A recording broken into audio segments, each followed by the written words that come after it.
It is with considerable pleasure that I welcome you here tonight for a conversation with a very, very interesting fellow. Peter Godwin is a proud but often despairing son of Africa. He is a brilliant writer and documentary maker.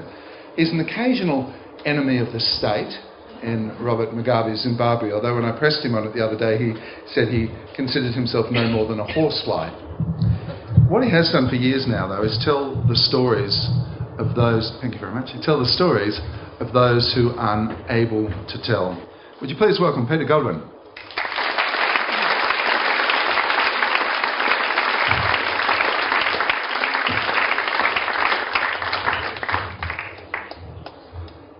Now, Pete, you've dedicated your most recent book, that very book, to the many Zimbabweans who have been threatened, hurt or killed in the struggle to be free from dictatorship, and you say, may their sacrifice not be forgotten. I wonder if you can tell us exactly what is the fear? Well, I mean, technically, the fear is a very specific period that happened in Zimbabwe in 2008 between two sets of elections. They called it Chidudu, the fear. And it was a sort of 3 or 4 month period where essentially Mugabe's militia went out into the general population and really carried out a campaign of torture on an industrial scale.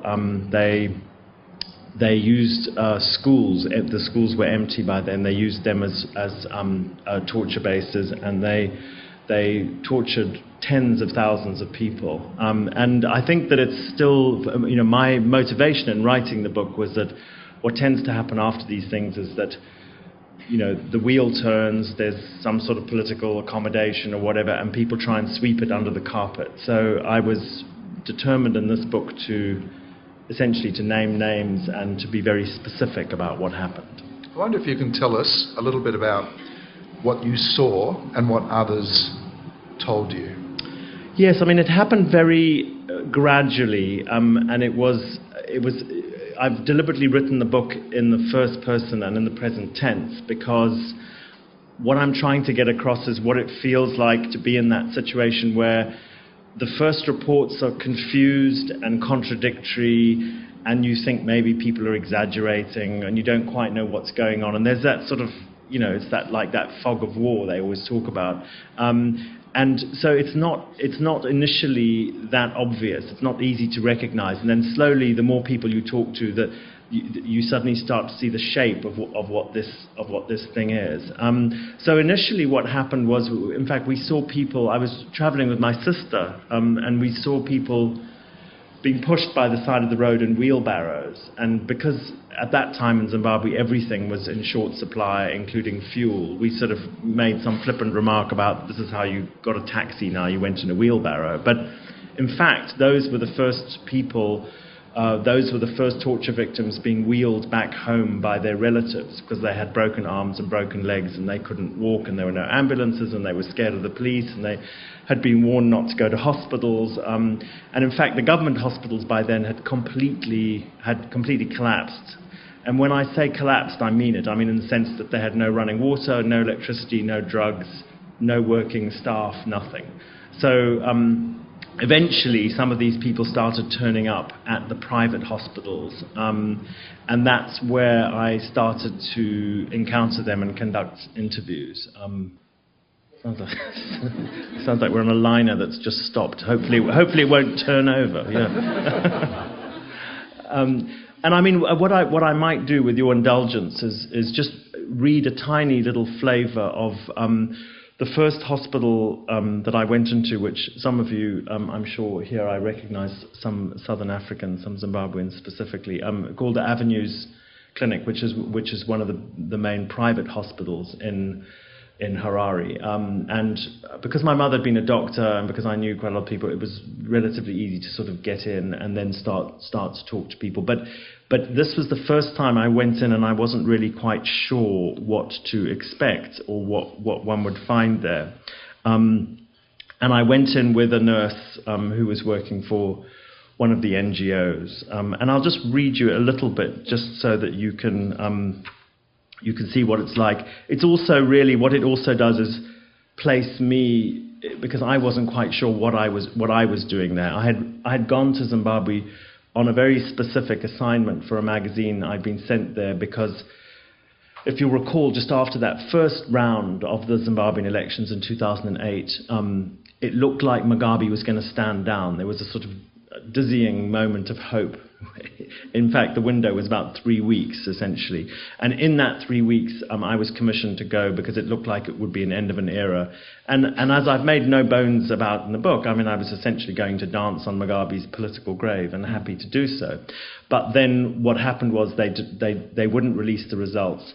And instead of concede, they ended up launching this campaign that I was talking about. But it was really unclear at the time. I mean, at the time, for example, early on in that window, I saw the exit packages, the offers that were being made to Mugabe, you know, by various Western diplomats and who'd come together, and they were extremely generous, index-linked pensions, and he was going to be given some sort of, you know, honorific as you know, even to continue as sort of titular president or whatever, and et cetera, et cetera. There were, you know, local immunity from prosecution, and it looked like he would go for it for you know, these few weeks. And then the whole thing suddenly switched, but it didn't switch with any announcement. You just started to see that, you know, that the violence started to tick up. So after we'd seen those wheelbarrows and things, I went into this hospital, and this is essentially what I found.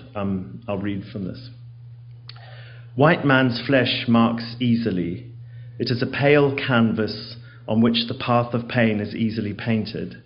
But it takes a lot more to mark a black man. Somehow the palette of black wounds seems more violent, tearing down through dark skin into the yellow curd of subcutaneous fat, the red gristle of muscle fibers, down to the shocking whiteness of bones. In Ward 1S, we catch up with Mr. Korik, a Yugoslav orthopedic surgeon who has never been so busy. What he is seeing now, mostly, is what he calls defense injuries. It's a chilling phrase, one the doctors use to describe the shattering damage caused to your arms when you hold them up over your head in an effort to protect yourself from the blows. The blows of the boot, the blows of the log, the blows of the whip, the blows of the rock, the machete, the axe. Now Mr. Korik has run out of the metal plates and pins he uses to set shattered arms and legs, so he can no longer operate, other than to clean up the shards of bone. He doesn't know what else to do.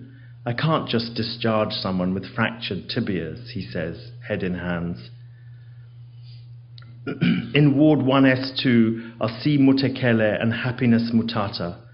The nurse Georgie goes to their bed ends and takes a quick look at their charts, comparing them against her book. Happiness has a fractured right leg and fractured right arm, and no plates or pins, so neither bone is set yet. If they start to mend, then Korik will have to break them again and reset them. They are PEV victims too. The pace of the terror is so fast now, we are distilling it down to acronyms. PEV, post-election violence. In bed 1S1 is Grace Gambeza from Mudzi. She's 29, she has septic hematoma on her back and buttocks, and fractured arms. DW, says the chart, defense wounds.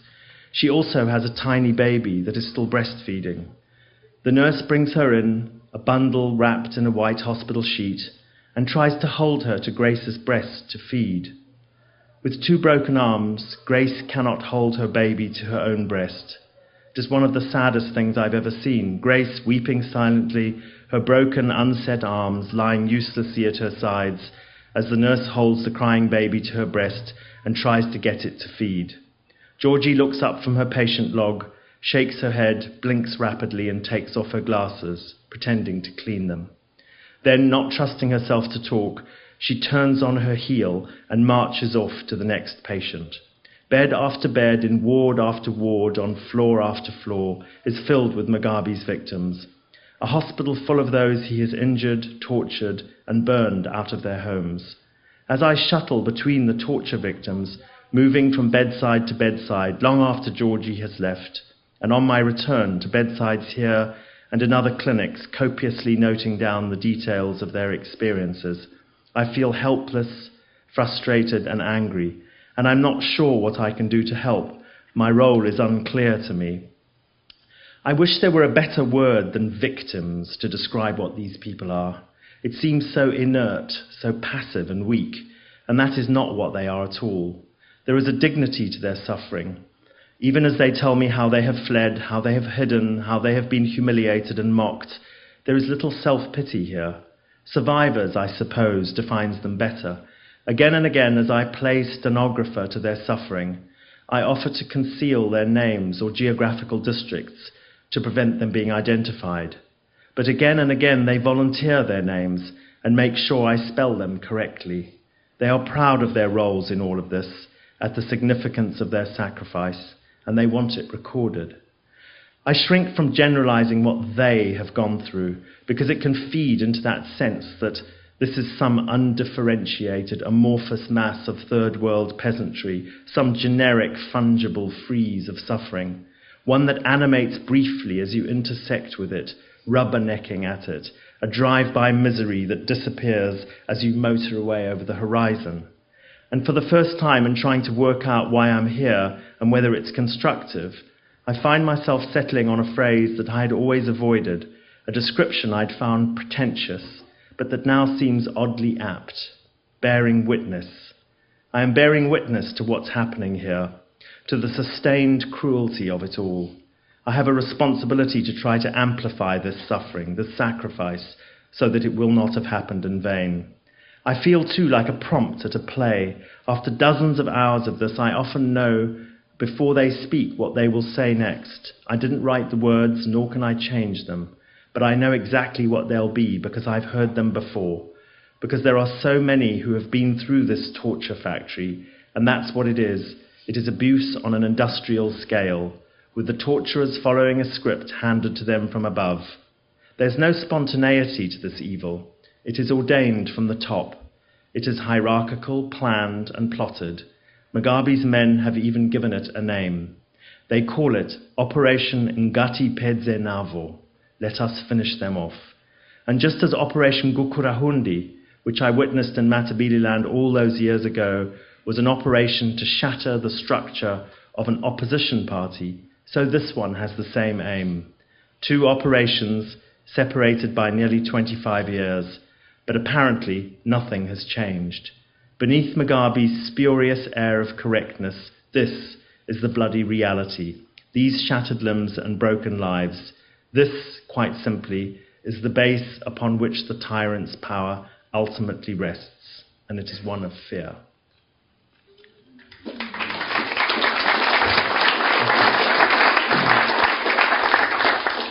Did these people ask anything of you?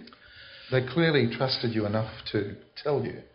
Yes, I mean, people asked all the time for physical things. I mean, people asked, that they asked for flip-flops or shorts, or people had left their houses with nothing.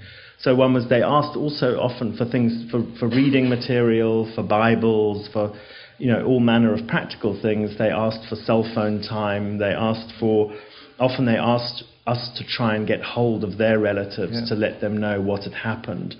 But in terms of broader things, really it was a strange process, because very often I realized a few weeks into this that when I was talking to people, that this would be that it was often the first time that someone had come up to them and said what happened, and that they had actually told their story in a joined-up narrative. And it occurred to me that what happens when you go through something that's as traumatic as torture is that one of the ways you survive is that you artificially bring in your horizon, that you don't sort of think of the whole thing because it's actually too big. You just get through the next minute, the next hour, the next day. That's what you're doing. You sort of just look down and try and survive.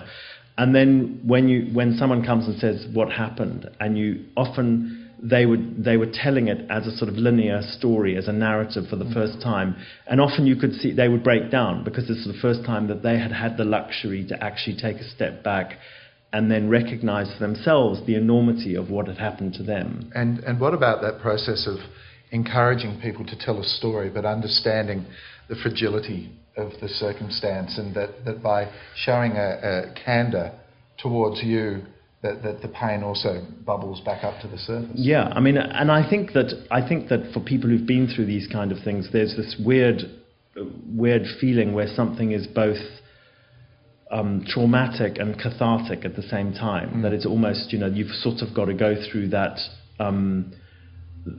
that being upset in order to get past it. And I think that's what was happening. I mean, the trouble is, in a perfect world, which this clearly wasn't, there would be therapists and professionals and things. Instead, these poor guys have me blundering and, asking them what happened. But I still think, on balance, that just giving people a chance to tell their stories. And I think what it also does is that the act of torture, what's so awful about it, in addition to, and it's tied up with the sort of physical pain and the humiliation of it, and all of that, is that people are saying to you, in effect, you're nothing, you're an insect, I can squish you out. And what they're doing is they're dehumanizing you. And the process of someone coming and saying what happened is starting to undo that, if you see what I mean, and say you are someone and you do matter. And so that's, it's the beginning of them coming out the other side of it. I know you say that you blunder in, but the impression we get probably of you is that you actually do know how to handle those situations, and perhaps it's to go in quietly and observe and see if there is eye contact and an interest in perhaps having that discussion. Right, although the problem is in many of these situations that they're being carried out in far from ideal circumstances, insofar as I'm scared and jittery and I don't know how much time I've got. And so often, instead of sort of doing the kind of softly approach and going quietly, you sort of have to cut to the chase pretty quickly. And also, for quite a lot of it, what I realized that I was doing is, it's not exactly taking a police report, but you are saying, okay, what day did this happen? Where was this? Who did you recognize the perpetrator? There's all of these factual things that you really want to get down to. Because that's required, isn't it? Because up until this point, it's a rumor that is becoming fact, but it needs to be substantiated all the time. Right, and also, that I think with a lot of these people, there's a sense that there should be an accounting at some point, and they were very. They wanted to say, yes, I know exactly who did this. And often, the awful thing about the intimacy of this is often people knew the perpetrators. They were known to them before. These were people often in the same communities. And there are some situations, it got very complicated towards the end, where there are some situations where people had the same person had been both a victim and a perpetrator, because some of the perpetrators are intimidated into doing it as well. So that psychologically must get extremely complicated. I wonder, are we anywhere near understanding the extent of the torture and the violence? And when we finally do a count of the dead and the missing, will we have an appreciation of what has gone on here? Well, there's a figure that I'd love to see, and it's analogous to, I think it was last year, they did a report out of Harvard where they looked at that period during which Thabo Mbeki used to stay up at night over a couple of scotches and go online, and he started reading these HIV denial sites, and he got convinced by them. And so there was a period of time during which they could have had ARVs, antiretrovirals, in South Africa, and didn't, because he decided it wasn't what they needed. And I can't remember what it was 18 months or 2 years or whatever. And the Harvard study basically said how many people died in that period unnecessarily. And they came up with a figure, and it's an extrapolation, but it's a pretty good one. And it was something like 400,000 people. And I think that in Zimbabwe, we need to try and do something. It will be slightly more complicated, but there's a figure, and I'm convinced it's a sort of silent genocide, where if you put together the fact that Zimbabwe also had very, very high HIV rates, the average lifespan plunged right down into the mid-30s. The healthcare system collapsed, and the agriculture was ruined. There was a sort of perfect storm. And you look at what the population projections were for Zimbabwe before, And even with people fleeing to the diaspora and one thing or another, there's sometimes when you go to Zimbabwe now, you do really think, where is everybody? And I suspect that there are probably several million missing people over things caused by policies that were completely avoidable. And I think I would love to see what that figure is. In your book, and you mentioned it, you said, I'm on my way home to dance on the political grave of Robert Mugabe. And yet, last week, he turned 88 and is still pulling the strings. And I wonder if you have a sense of why is it that the international community so underestimates his ability to endure? Yes, in the British and indeed I think Australian edition of The Fear, the subtitle is The Last Days of Robert Mugabe, and I've had some shtick for that, as you can imagine. So, my defence is that it was not exactly that more in hope than expectation, but that at least he's sort of having to share power, although he's not really sharing power, but he has other people in his government. Listen, he has played his hand very skillfully, but it's been a very good hand. My motivation in this book, my aim, is to show that underneath it all, though, it's based on violence. That this is something, it's not him being just a sort of very sophisticated politician pulling the string. It's based on brute force, as most dictatorships are at the bottom line. And this is, that's something we can't forget. Having said that, though, I think that we're about to enter into a very dangerous period, another very dangerous period in Zimbabwe's history, because we're in this process at the moment where the opposition have been sort of co-opted into a transitional government, as a so-called government of national unity, for the last 3 years. But it's supposed to expire now, and we're supposed to have a new constitution, and we're supposed to have all these benchmark reforms, very few of which have actually gone through. But Mugabe's now announced that there will be elections this year, come hell or high water. And so the opposition are going to be in a very difficult position. They either boycott it, in which case Mugabe says, fine, he'll rubber stamp himself, or they go into it, in which case if they lose, then it's difficult to call foul afterwards. But already what we're seeing there is an uptick of violence, which always tends to precede it. But quite apart from anything that the opposition might or might not do, ZANU-PF has a more serious problem, which is really redolent of a lot of dictators, namely that Mugabe has proved completely unwilling to nominate a successor. So in a sense that if you were, I can imagine a scenario where you go to one of these management consultants companies, Baines or McKinsey's or something, and you say, hello, we are a small Central African nation, and we have brand Mugabe, and it's about to die, and how do we continue? For a new dictator. How do we replace the dictator? And I'm sure that the answer would be what you do. The first question would be, do you have a son who's old enough to step into your shoes? If not, you need to nominate someone, and you need to then appear with that person on every single public platform and say, this is my guy, and sort of imbue him with your authority, because Zimbabwe has only had one president. It's only ever had Robert Mugabe, and it's turned into a personality cult. But the more I look at it, the more I'm getting the impression that Mugabe would almost like it to fail when he leaves, just so he can sort of say, I told you so. It was Spike Milligan who wanted on his grave, I told you I was sick. It's just that you can sort of see him wanting. It's the way that it's in that backhanded way that he says, you see, it was just me holding it all together. And every time one of the potential successors appears to sort of become the odds-on favourite, Mugabe will deliberately, destabilise him. And just recently in Harare, one of the two successors that is usually spoken of literally went up in a puff of smoke. Died in a very suspicious arson attack. So there is in terms of just within ZANU-PF, there is a looming leadership crisis when Mugabe dies, one way or another, which has the potential to turn violent. You could easily imagine a scenario where one candidate had certain security forces, elements behind it, and the other one had others, and it's entirely possible it become violent. And how do you assess the man himself? Because in your book you describe him as like the rather prissy schoolmaster he once was, far removed from the image of a homicidal African dictator, but you've also said that there is that great continuity and consistency about him, even if it is a consistency of violence. Right. I mean, in America, where I live now, and where people don't know that much about Africa and don't tend to go to Africa that much, there's the sort of shorthand as to what's happened with Mugabe that's generally accepted, and I feel is wrong, but it's very widely, it's become the conventional wisdom.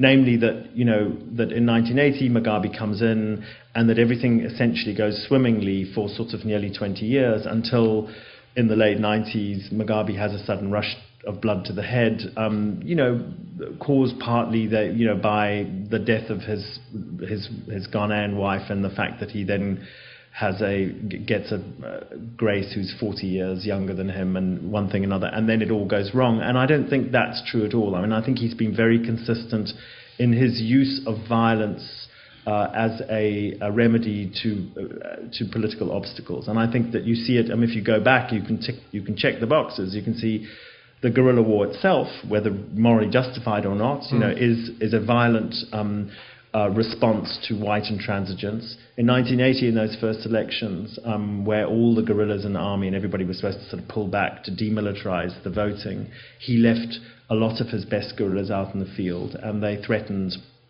the electorate and said, if you don't vote for us, the war will carry on. Now, the thing about that is that he certainly would have won the election without that. But that's a very early indicator. When you look at it as an action, it's a very early indicator that here's someone who cares more about power than democracy. Now, in those particular elections, the two happen to be synonymous, but later on they weren't. But that's it's a very good kind of character assessment early on. And then in 1983-84, you have the problem in the south with ZAPU, the opposition party, and he sends his North Korean trained 5th Brigade in, and they kill 20,000 civilians. So that's 83-84, but nobody does anything in the international community. There's absolutely no outcry, and it's after that the Queen knights him, and that Edinburgh University people give him honorary doctorates, and nobody. So up until now, violence is working swimmingly for him. It gets him everything he wants, and then there's 15 years of one-party state where he has no opposition and no need to be violent. And then in 1999-2000, when he faces an opposition again, he uses violence. So I think he's been very, very consistent in his use of violence. Who are his friends? And who is complicit in him still being there? I'm not sure he's got any friends as such. I mean, I don't, in the sense that I think that he's got a family, he's got a young wife and kids and things now, and he's got relatives. I think that he's, by all accounts, a bit of a loner, and I think by nature an intellectual. He's had this guy called Fidelis Mukonori, who has just written a book actually, who's a Jesuit, who's seen as his kind of, not father confessor, but as his pastor. And I think that at one point he was quite close to him and used to talk to him. But I don't think he's got any. I don't think he's down at the pub, having a couple of jars with a group of mates. I mean, he's just not that kind of person. If I was asking that more broadly, then, who are Zimbabwe's friends? Last year I was reading the headlines saying that the Chinese were looking at supporting Zimbabwe to the extent of something like $10 billion of investment. Is that investment in mining and agriculture, and what does Zimbabwe have that China finds so attractive? China's just, as you know, in Australia, and China is on a hunt for resources, a hunt for metals of various sorts, of which Zimbabwe is relatively well endowed. But the Chinese they like no bid contracts. They don't want to have other people in a sort of transparent, fairly limited tendering process. Exactly. And they're what's great in doing business with the Chinese, if you are a small Central African dictatorship, is that they don't care about transparency or auditing or any of these things, and they're quite happy to do the 10% and whatever. That they have no problem with that. So in a way, it's much easier to do business with the Chinese than it is to do it with pesky Western companies that are publicly listed or whatever. The Chinese don't wander into Harare saying, "I'm a little bit concerned about human rights violations." The Chinese are not going to do that either. One of the things they are building at the moment, the Chinese, which as you can imagine is exactly what Zimbabwe needs most at this particular time, is a national defence college. Go figure. So that's one of the things that they're busy building. Although in the way that these things happen, I think in a lot of these contracts, the Chinese say, we'll give you X million dollars and then we'll build a school and this road and these bridges, but they don't give the specifications of any of these things. So, the road is just, they pour a little bit of tarmac on the ground and the school falls down after 10 years and whatever. So it's just a way of doing business. I think the Chinese have also got a more serious endemic problem in Africa, which is that they have had very bad labour relations in general. I think that the Chinese companies have not been treating labour well. They don't pay them on time, or they pay them very poor wages. And there have been a number of instances in places like Zambia where they've had big strikes and protests and things. The response from Europe and the Americans were sanctions, I think, that were instituted in about 2002. Did sanctions achieve anything, or did they make the poor and hungry poorer and hungrier? The fact that we're even calling them sanctions is a victory for Mugabe's propaganda, because really they're not. Rhodesia had sanctions against it, proper sanctions, United Nations sanctions, a blockade, etc., although it was broken by South Africa, it's true to say. But in Zimbabwe now, what they've had, and in fact they've just halved the list, is that there were about 100 people, the top people in their regime, that they had that couldn't travel and couldn't have foreign bank accounts, and that was it. But the Americans and the West in general are pumping huge amounts of money into Zimbabwe in bilateral aid. What's not really happening is private investment, and it's people I've had a number of discussions with friends of mine here about who are interested in investing in Zimbabwe in various ways, and one of the big problems is, because eventually a market will find its own level. You have vulture funds and things waiting. But the problem in Zimbabwe is that the land invasions, the way the chaos in which it was carried out, one of the most long-term pieces of damage that it's done is that it's absolutely devastated the legal system. And so the legal system now, not just sort of for political cases, but even for ordinary commercial cases, which still used to work until relatively recently, is that if you're up against a ZANU-PF politician who's happens to be a business rival or something, you can't hope to get any fairness in the court. So that's one of the big problems they face. These little sanctions didn't really do anything. They handed Mugabe a propaganda victory, because he could just say, every time people were challenging him and saying, why aren't you bringing these reforms, he would say, I'm not doing anything more until sanctions are taken away. Yeah. So it's given him a kind of pre-made excuse. It's a bit like poking a bear with a stick. It's it doesn't hurt it, but it does just enough to piss it off. So we spoke on the radio the other day, and I thought you gave me quite a lovely answer, but it was a short one. Who are you to the government of Zimbabwe at any given time? Yeah, I would love to think that I'm something bigger than I am. I'm really not. They don't care about. I don't think they've even read any of my books. I really don't. They haven't. They don't even officially ban them. How irritating is that? You think they could at least do that? No. So Sunday although morning, somebody said, going, yes, he said, look, he's saying there's a good picture of me. It's my bad side. It's my front side.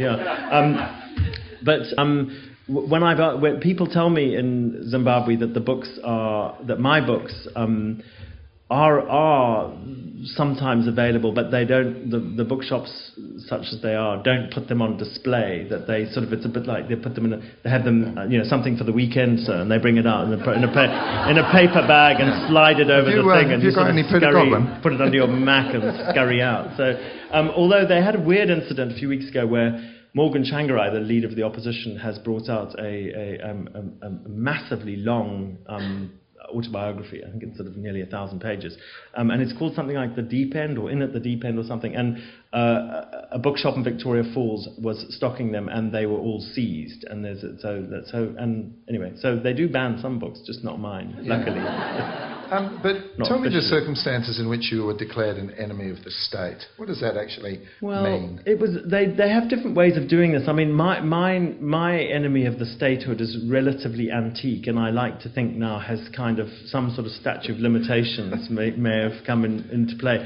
It was to do with Matabeleland massacres then, and what happened was they're quite skillful sometimes. What will happen is that I had direct death threat then, and I was warned by somebody who was actually inside the regime, and I got out, and the next morning they came and they raided the house, and they dug it up and looked for weapons and did all this, and then what they did was they announced that I was a spy and that I had fled just ahead of being arrested, and that I was persona non grata.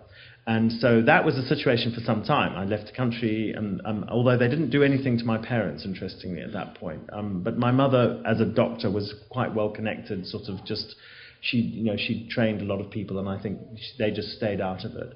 But then later on, when they had the unity between the two parties, the one party, Joshua Nkomo's ZAPU party, his generals, 7 or 8 of his senior people, had been arrested and accused of high treason. And in my former life, I was a lawyer, and I was the junior defense counsel in Zimbabwe on this case. And it went on and on and on for more than a year, and I would go almost, every other day to, something like that, up to Chikarubi maximum security prison, and take depositions and work things out and whatever. And you couldn't really talk in these little rooms because they had microphones, so you had to just write notes and pass them back. And we interviewed all sorts of people. Comrade Max, the KGB station chief in Lusaka, he was, someone deposed him and whatever. Anyway, we got them off, and then they were rearrested under Ian Smith's emergency regulations. So, the gift that keeps on giving. And I resigned the bar after that. But when the Unity Accord happened, and in '86, Dumisa Debengwa and these guys were brought into the government, and he became the Minister of Home Affairs. And so I contacted him and said, pay back. And he was able then to say to me, well, he could give me a guarantee that it only went so far. He said I could come back on sort of compassionate grounds to see my parents. But if I started writing while I was there, then he couldn't. So for a period of time, that was fine. But now they're out of the government. So I don't quite know what my status is. I do know that since the fear has come out, though, that they're not particularly keen on me. So I've been sort of, so that's I think that may have restored the status quo ante. Let's talk a bit about you growing up in southern Rhodesia, and then we're going to get on to your mum and dad, who are fantastically interesting. Growing up in southern, well, it was. I mean, I wrote about it in what ended up being the first of a trilogy of memoirs. Who knew that I had so much memoir inside of me? I know it's you're full of memoir, mate. Yeah. I mean, it's an accidental trilogy, and when I finished that book, Makiwa, I thought I was done. And it was one of those things, and there'll be people in this room who know exactly what I'm talking about, that when you grow up in that situation, you have no other context, so it's normal. That's what life is like. Those are your horizons, and whatever the foibles and strangenesses and whatever, that's just how it is. And it's only later on, when you get the kind of focal length of years and geography in our case, that you started to see this for what it was, which was really interestingly the very end of an entire era. I mean, really the end of sort of white settler, colonialism and a whole way of life, really.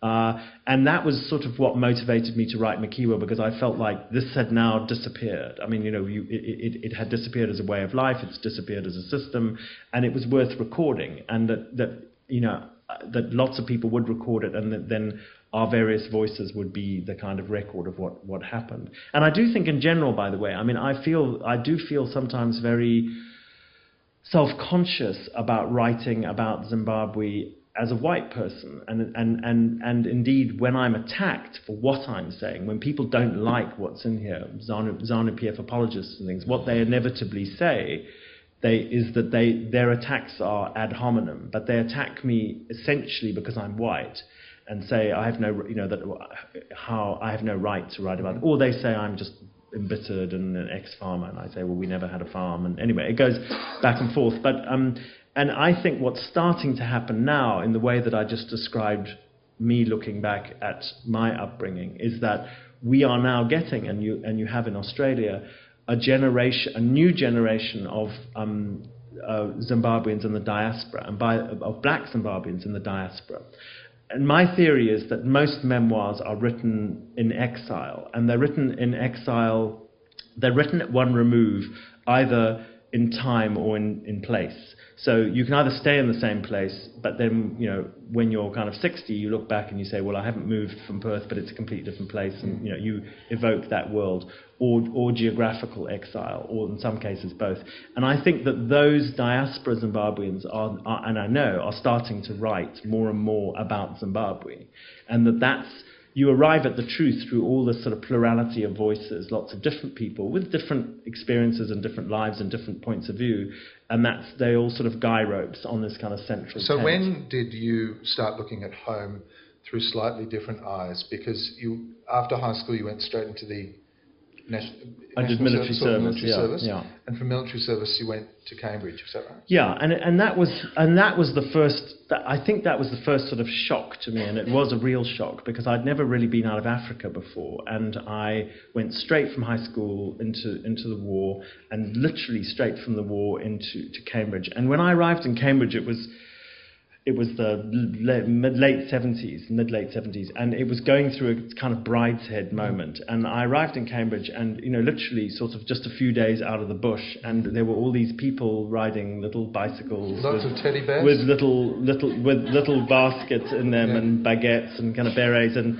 they had long white muslin scarves, and even the heterosexual men were pretending to be gay because it was more fashionable, and it was just and I couldn't, and I was just I was in a complete culture shock.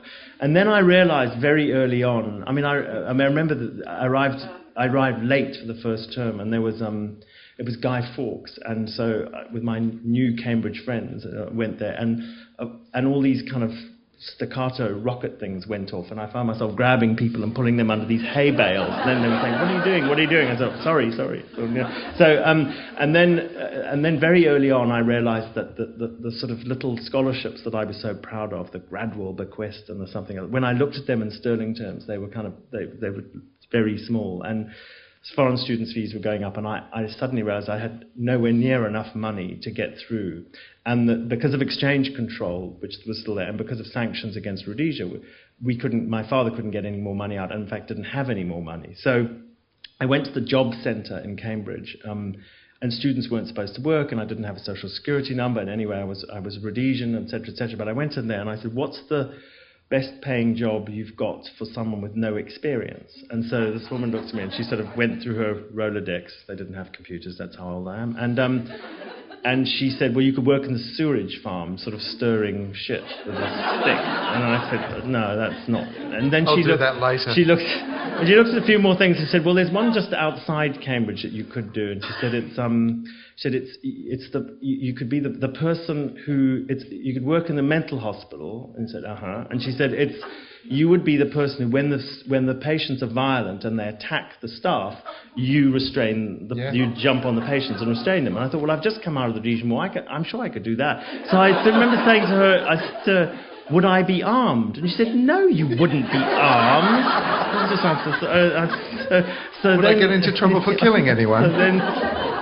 So then I did it under a false social security number and with this and that, but she kept saying, "You're not a student, are you? You're not a student." No, I'm not a student. So anyway, the thing about it, you could work shifts. So I was so embarrassed about it, humiliated about it, that I would tell my new friends that I was going, to a house party in the country or down to London for the weekend, and then I'd jump on this number 9A bus and sort of go to Fulbourn, the hospital, and put on a white coat and put sort of handcuffs on my belt, and sort of go into this big old red brick Victorian asylum and tackle people tackle inmates who had jumped on the nurses. Anyway, and my other job was to strap people down who were having electroconvulsive therapy, which was also a very bizarre thing. So anyway, I was sitting and I would do more and more shifts, at weekends and at night shifts and all things. And eventually, I wasn't really going to any lectures. So it was a sort of, if I went to the lectures, I didn't have enough money to finish, and if I didn't, then I wasn't going to pass anyway. So I just thought, well, this is no good. And finally, they rumbled me then, realised I was a student. But by then, I was kind of friendly with the staff. And so some of the other staff said to me, "What are you studying?" And I said, "Oh, I'm reading law." And they said, "Well, there's a law professor in here somewhere, and he has quite long periods of being lucid, And they said, "If you like, we'll beep you, when he's kind of, And I said, "Sure." So I'd be sort of tackling patients as one does, down and arm locks, and then my beeper would go off, and my colleague would say, "I'll take over," and he'd take the arm lock, and I'd run to this professor, and I'd sit at his feet and he'd give me these extemporaneous, he'd say, what are you doing this week? And he'd give me extemporaneous tutorials. And then I had no idea what the rest of law was because I wasn't really doing enough work. And so I would just write it all down and then produce these very florid essays. And the professors, my tutors would say, where are you getting all this from? And I'd say, oh, I read very widely in the library. And, and at the end of my first year, I did really well. So that's how I got through. At no point did they say, sounds a bit like yes. Bonkers McPherson to me. No, but it turned out that he was one of the best legal minds of his generation, and he was a schizophrenic and used to then, I'd know the session was over when he'd suddenly get up and start giving Mussolini salutes, and he was a very good mimic as well. So anyway, it was bizarre beyond, The second part of the trilogy is a story because it goes not to the essence of who you are, but the essence of who your dad is. And your dad is not the man you have thought he is. Yes, I mean, I wrote about this in When a Crocodile Eats the Sun, and that was an astonishing experience for me. And also, when I put the three books together, I realized that I'm actually exploring the same themes, which are the ideas, identity, belonging, home, these things which are really central to who we are and what we are. And my father was this, as I grew up, was a sort of quintessential sort of British African striding around the bush in a safari suit and sort of long socks and a kind of slide rule in his pocket and a walrus moustache and a kind of force field round him. He's sort of emotionally unavailable and rather sort of truculent and kind of tend to speak English with a kind of bark of command, like a sort of Shire colonel. And I was at boarding school from 5 or 6, and so we didn't really have long chats about personal things. But he was very sort of quintessentially English. And when I wrote Makiwa, somebody said to me, that in Makiwa, my mother is a very well-drawn character, and she was an extraordinary person, the only doctor for hundreds of square miles, etc., and quite an extraordinary presence. But my father was somewhat sketchily drawn, and it was true. He's a sort of as a character in that book, he's thinner. He's not as well drawn. Anyway, when I was working on When a Crocodile Eats the Sun, which I decided to do because that was the point at which Zimbabwe in 2000 had sort of literally gone off a precipice and was sort of spiraling down into this vortex of failed statehood. As I was in the middle of researching the book and doing these trips back and forth, my father got ill and subsequently died. And in fact, the book is bookended with his cremation. But he basically told me that he wasn't actually English. In fact, he reintroduced himself to me and just said, his biography was completely fictitious and that his name was not his own and neither was mine. And I was a middle-aged man, this was not very long ago, with children of my own by then. And it's the most extraordinary thing, really, to discover all that when you're already formed in who you are. And he, and it turned out that he was a Polish Jew and that his family, a lot of his family had been killed in the Holocaust. So that got me even more interested in the whole idea of minorities and identity. And I just felt like, how many different minorities can I cohabit at the same time? Are you able to reconcile that George Godwin was Casio Goldfarb? Yes, I mean, the thing is, after you hear the information like that, you then retrofit all sorts of things. Lots of things started making sense that hadn't really made sense before. And you also realize that there's all these areas that you don't ask about because you sort of instinctively know that he's uncomfortable talking about them. But my sister put it best, I think, when she said that she imagined that it felt like being told as an adult that you'd been adopted, that your lived life is still the same, but you look at it from a different perspective. And I think it explained a lot about my father, certainly, and it also, but deeply ironic. Did he explain? Sorry to interrupt, but did he explain to you his need to be someone else other than that person? Yeah, I mean, it's interesting. In America, when I talk to Jewish audiences, there's always the people who ask, why did he do it? Did he ask it? Are always people with no Holocaust experience, and the people who've got Holocaust experience never ask that question and it's about security. It's he just said, from his perspective, and you can see why, this is something that just, anti-Semitism is just one of those, it's one of those things that's like a water table that goes up and down, but it stays there, and it's sort of semi-permanent in society, and and I think that he just thought that it was just something that would go on. And also, even when he got out of, he was saved because he was at a school, a language school in London. They sent him there for the summer to learn English, and it was the summer of 1939. And on 1st of September, Hitler invaded Poland, and his parents couldn't get out, and he couldn't get in, and he never saw them again. And most of his family were killed in Treblinka. And he joined the Free Polish Army, lied about his age, and had a very active war. And after the war, he goes to university in London and meets my mother, who's from a sort of fairly posh English family, and her father was already dead. But her mother was then appalled that my mother had taken up with a Jew. And so they had the whole anti-Semitism thing all over again. I think at that point my father just thought, you know what, this is just enough.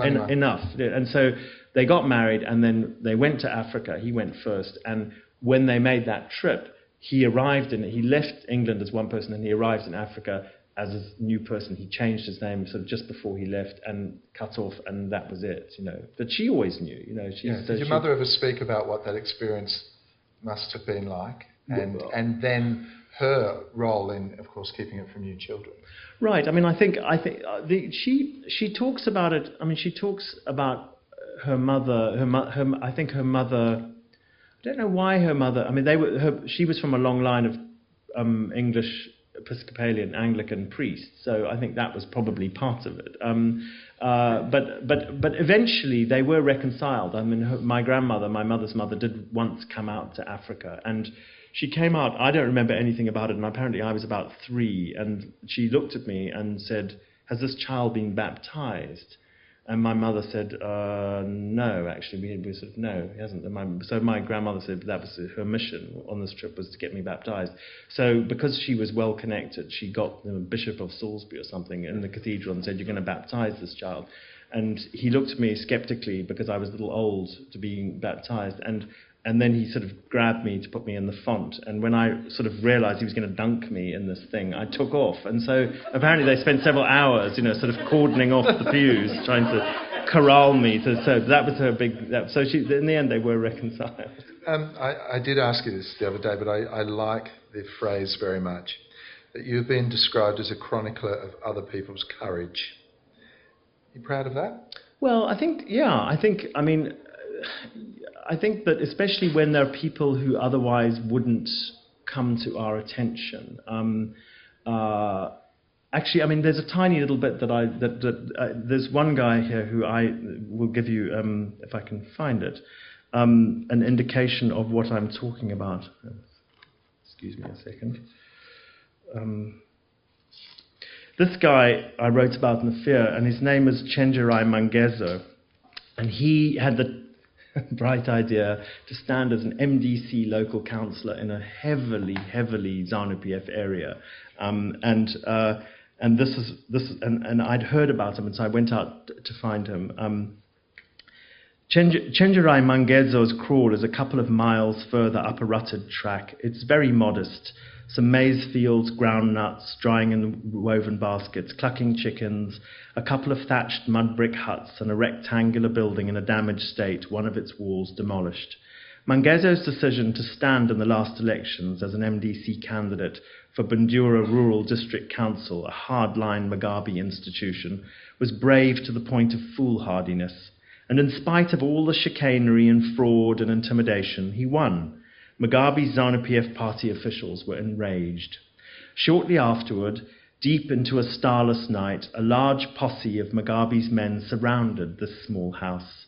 "We have come to kill you," they chanted, and rained large rocks down upon the roof, preparing to burn it down. Realizing that his wife and daughter were likely to be killed too, he ordered them under their beds. Then he burst out of the house, yelling and generally attracting the attention of his predators as he blundered down the hill away from the house, hoping they would all pursue him, which they did, swarming after him, throwing rocks and spears, until finally one blade felled him, piercing his leg. And as he lay on the ground, they loomed over him and smashed rocks down upon him, and they beat him with logs, lifting them high to get in good, meaty, bone-breaking blows. And he knew then that this was what it was like to be killed. He could feel his legs being broken, his arms splintering, his skulls gashed, and the taste of his own blood as it flowed down over his eyes into his mouth. Lying there among the fresh green stalks of the maize that he had planted but would now not live to eat, he uncurled his arms from where they had been protecting his head, and he managed to hoist himself up a little so that he could look at his assailants, now lit against the newly emerging moon. And he said to them, "You'd better be sure to kill me, because if you don't, I'm going to come after you, all of you. I know who you are." I can't stop myself. I lower my pen. Why? Why would you do that? Why would you lie there and provoke them like that? If it were me, I would be pleading for mercy, promising them I'd seen the error of my ways, begging to join their gang of goons. Why would you be so defiant when they held your life in their hands, when they were about to kill you? Chenjerai listens while I vent my incredulity. He is a short, smiley man in his mid-40s, with wide-set eyes and the sturdy back that comes with a life of labour. His head is cocked to one side, regarding me as though I'm the crazy one. Why? He frowns, perplexed. Why did I do such a thing? Because it was true, that's why. Peter, can I just say thank you very much. Thank you. I first met...